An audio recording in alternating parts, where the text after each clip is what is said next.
Different. Quick open. Yeah. All right. Practice 5 already behind us. Going fast. So that's 1/3 of the practices, and we got 3 scrimmages. A day even with just helmets. So it's going to move along quickly. And all of a sudden Saturday, after Saturday's practice, we'll be one step even closer. So guys, I thought today really did a nice job bringing energy. I thought the physicality was at the highest level. Today was our first day in full pads, as you saw out there. So didn't do anything as far as taking a lot of guys to the ground or anything like that in our full scrimmage stuff that we always kind of end each practice with. But we will get to that here on Saturday a little bit. Just some isolated opportunities there to work on that. Guys came back from spring break. We've got a high standard and asked them to be even better than what we were on Tuesday. They definitely brought it, and you can tell it's important to them. They're doing a lot of things to work together to improve individually, collectively, both on their side of the ball and as a team. Questions? Coach, first of all, we're going to try and introduce ourselves today. Not expect you to memorize. You bet. I'm Kirk McNair with Bama 24/7. I was supposed to ask you about if Uber was making the trip, but I'm not wasting my question on that. Uber's a horse. Tight ends, if you would evaluate them and how you'll use them. Yeah, the tight end's a really important part of our offense. Always has been, always will be. I would consider us a pro spread type offense, and the tight end is a big piece of that.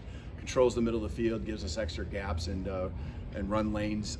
A guy who can line up inside with his hand down, off the ball, flex out, is smart enough to know protections and can run the routes all part of the tree. That's a big deal in our offense.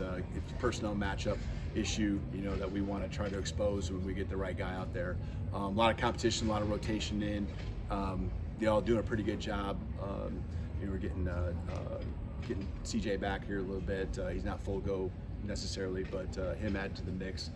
So it's been a thin group, but it's with addition now here coming along, and it's a really, really important part of our team, being able to do different personnel groupings rather than just always be multiple receiver sets is a big deal. And the tight end group's always been important in that role. Tony Sakalas, Tide Illustrated. Brian Day the other day was talking about the communication between the center, and he said that Seth McLaughlin's problems last year were more about the cadence and stuff like that. Have you noticed anything in that regard, and what have you seen between the communication between the center and the quarterback? I guess I only can really go off of what we've done right now, and we haven't had any problems there. So we use our cadence, and it's the clap cadence, and so Jalen, all the quarterbacks have done a good job. I think from what I've seen, we haven't really had any problems at all. Coach, Emily Grace McCorder from the Next Round. Good to see you. It seems like you're having some great success on the recruiting trail and proving that you can recruit in the South. Is there anything new that you've learned about the process, and what aspects of your program are you utilizing with these players? I don't think there's anything new. I think our staff's just done a really good job.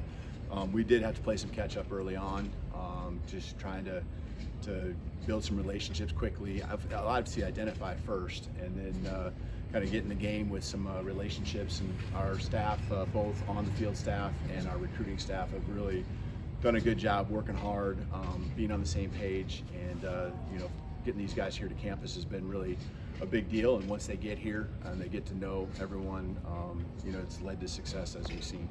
Mike Rodak with Bama 247. Just on the recruiting though, you talked about social media yesterday, kind of the importance of that. Just what's your vision for social media, kind of the importance of that in recruiting? Yeah, we picked up a couple. Well, I shouldn't say picked up. Sounds like we're recruiting them, but we added some staff and really have a vision there, and I think it's a big deal.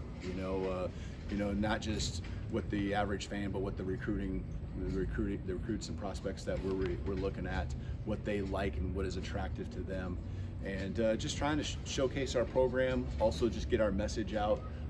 Them to understand the culture we're trying to build here, and what all our resources are, and who the people are that all work here. So Walt Brock is a guy that just stepped foot on campus here this week, and really excited about what I know he can bring through the experiences he's had in the past, and kind of a big picture, but also very detail-oriented vision that he has for us.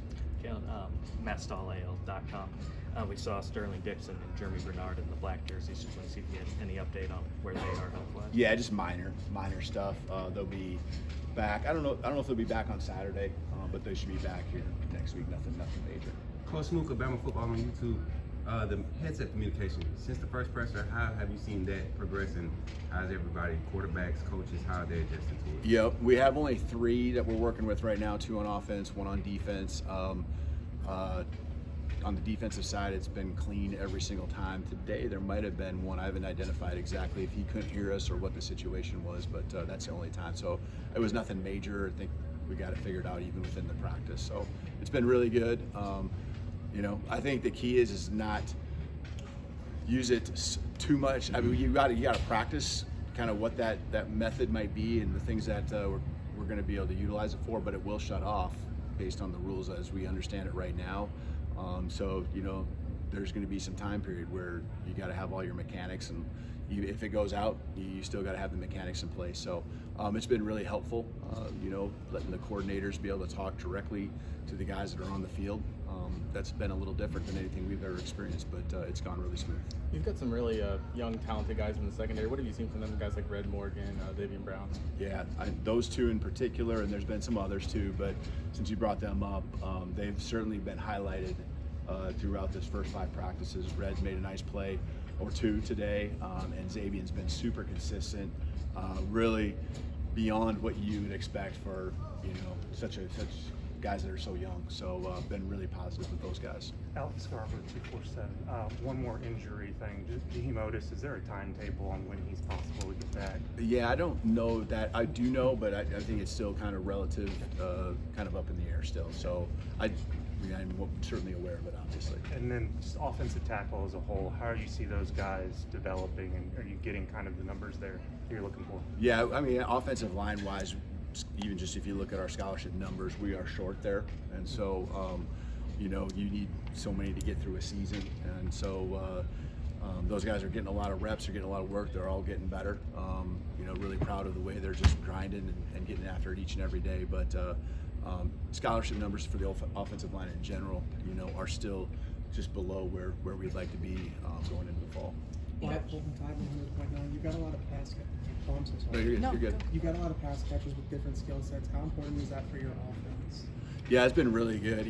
Each day you kind of learn a little bit more about these guys, and so something kind of pops, and seeing a guy make a catch a certain way, body control,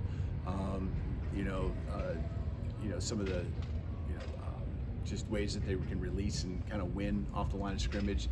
Some of those guys have shown up in different ways, and so right now we're in install mode, and so it's just teaching everyone the offense, and just kind of they're all X's right now, not like X's and receiver X or Z, but like they're all just learning the offense. And as we get into specialty packages, and that will really come in the fall, that's when you utilize the strengths that each of them have. But it is important, very important for us to know what these guys are going into the summer, so we can plan accordingly with certain certain concepts and certain packages going into fall camp. 2 more, Anna. Okay, Anna Snyder with Tuscaloosa News. I'm just curious, what do you think of the recruiting calendar, in particular the June signing day that's being discussed? Well, I know there's a lot of concerns, and I think we're a pretty unified group here in the SEC with trying to just work for the December date right now, and we're good with moving it up. I know in the high school ranks, there's a lot of concern. I think it's a very valid concern that you might have some guys that aren't playing and may opt out if they sign, and I don't know if those are the guys you want playing. I think it's also really good for us for any of those that we want to see play one more season in the fall for our evaluation purposes. I think it's really important. So everything I think would just get moved up even earlier than what it is. I know there's some reasons why you'd want to do it, but I think at this point, moving it earlier in December is a good move. Just want to be careful not to speed things up more than what we have. But working and hearing from the high school coaches, I think that's what we're trying to do. We're trying to make the game better, make good decisions on behalf of all of us. And I think right now, moving to June is probably a little too much. Now Coach, that you so Go ahead. Now that you find yourself in the middle of spring practice, what do you find yourself prioritizing the most, both in the building and outside? The football piece and the recruiting piece. You know, getting the staff aligned and, you know, just trying to make sure that we're on the same page with what that practice and the execution of a practice is going to look like. That's big.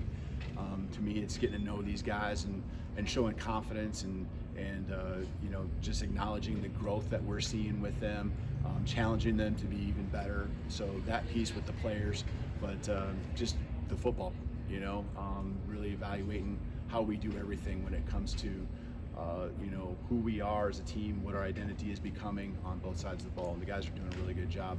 We're throwing a lot at them, really fast. Today was some red zone stuff, and you know, it just keeps coming. You know, and Saturday will be even more. And we want to try to get ready for a scrimmage to where we can go up and down the field on any down and distance in every part of the field. We can go run plays and see where we're at. All right, Coach. Thank you. Thank you, real time. Thank you.